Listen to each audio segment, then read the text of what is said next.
Moo.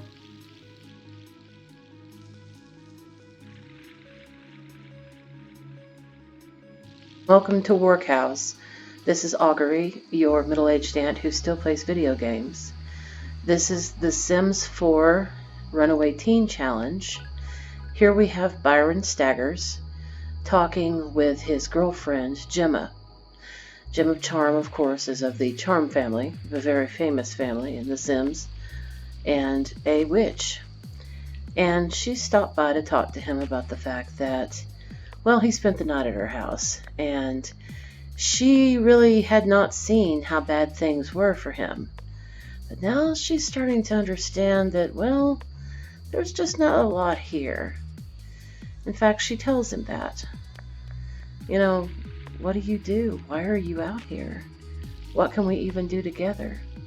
And Byron, of course, is very flirty, but he's trying to be a little bit smooth, and he's trying to explain to her that his situation isn't that bad. So he asks her to build a sandcastle with him. After all, there are some things they can do here on the beach, even if he doesn't have very much. So they sit down to start building. And he tells her that, you know, the thing is, building sandcastles reminds him a lot of why he is in this place, and why he is in this predicament, and why he's having to live basically with nothing, because he really had no other choice in the matter. Things got bad, and this is what happened to him. I'd really like to know, she says. I really want to understand how this situation happened.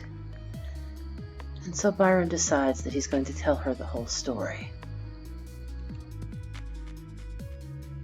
There is a kingdom. It is always cold. It is always sad.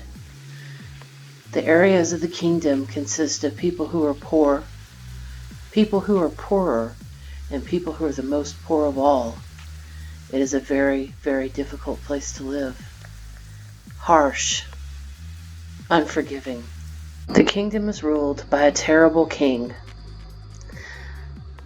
He is horrible, awful, rules with an iron fist, and has very, very bad taste in just about everything. The terrible king cannot abide magic.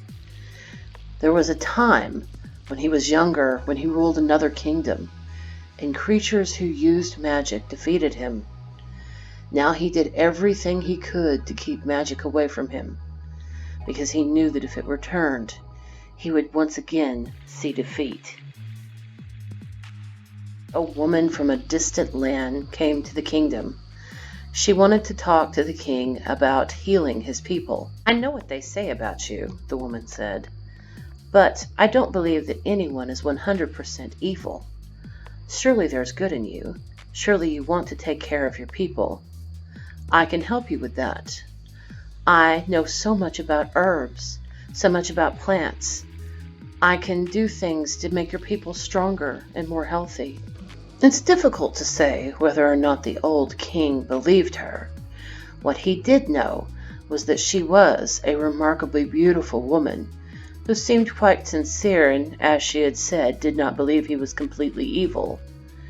With this in mind, he decided to let her stay, but he had much more grand designs for her. Eventually, he planned to make her his wife. The old king was very pleased by his young and beautiful wife. They had a son. The boy had his mother's green eyes, though admittedly he mostly had his father's features. With one exception, he had his mother's ears that were slightly tipped and pointed, although she rarely let anyone see her ears, or his for that matter. She most certainly did not allow his father to see his ears. Queen Sage loved her son, and she taught him many things. She told him stories of the distant land she'd traveled to, of Solani, of the land of the vampires, of places of higher education, of places where there were temples and vines and jungles. She taught him about plants. She taught him to fish. But mostly, she seemed to warn him about his father. "Cover the tips of your ears," she said. "I know you want to put your hair behind them, but you need to never let your father see your ears." "But why?" he said. "It doesn't make any sense. Why would father care about my ears?" "There are reasons," she said, "but perhaps it's best that I don't tell you about them now. And maybe perhaps he'll never find out. Maybe perhaps it'll never come up." Had perhaps the young prince known all the details of what his mother was hiding, then perhaps none of what followed would have followed. By the time he was a teenager, he was quite full of himself.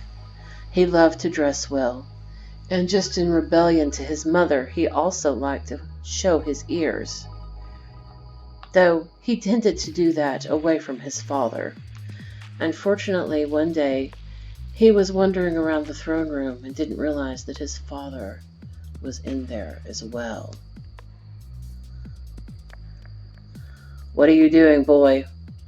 What's with that hairstyle, and what is with your ears?" "It's difficult to explain, father," he said. I want to be different. I want to express myself." "Your ears, boy," he said. "They're not like my ears. Where did you get those ears?" "Well, I suppose I got them from Mother," he said, really kind of throwing caution to the wind with that one. But then again, there had been this need in him lately, this burning, almost like his fingers were itching.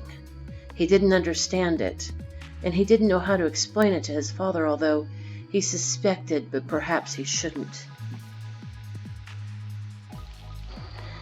He called his 2 best guards and his chief assassin and told them, "I want you to watch my son. I think there's something going on with him. There is a lot of suspicious activity with him, and there are things that perhaps I don't understand about him or his mother. Do what you can. Find out what you can about my son, Byron." It turned out that the urge, the fire inside of him, was going to have to express itself one way or the other. He found that he could use magic, but unfortunately, Yost, the assassin, saw the whole thing. When the guards surrounded him and brought him to the king, Byron could scarce understand why his father had done this.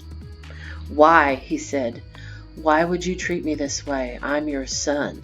"You use magic," replied his father. "Something forbidden in my kingdom, and I have explained to you your whole life why. But here you are, using unnatural powers, and for that I cast you out of my kingdom. Strip him of his fine clothes, put him in rags, and send him away." "What about my mother?" Byron said. "What are you going to do to my mother?" "That which I haven't decided yet. Perhaps I'll just put her in a cell. Perhaps something worse. I don't trust her. I don't trust any of you, and if I ever see your face again..." "Oh wow, that's a lot," she said. "I don't even know how you're getting through this. You're so brave. Do you think you're ever going to go back?" And he wasn't sure. He wasn't sure what he was going to do, honestly. All he knew is that things were better with her here. He liked playing with her. He liked making things with her, and he liked being in her life. He even liked the fact that he'd finally told her all the truth. That she knew everything now. She knew everything about him. And she understood and she accepted it. This was something he needed. Oh, well, and of course, then this happened. Byron Staggers had his first kiss. And it was a monumental moment in his life as a sim. A very beautiful little moment. Something that he really needed to happen. Something she wanted to happen. And with that, no matter how bad things were, He felt like maybe, just maybe, everything was going to be okay. Is she telling him he kisses like garbage? Anyway, ladies and gentlemen, thank you for joining us. Please like and subscribe. This has been WarCows. I'm Augury, and happy simming.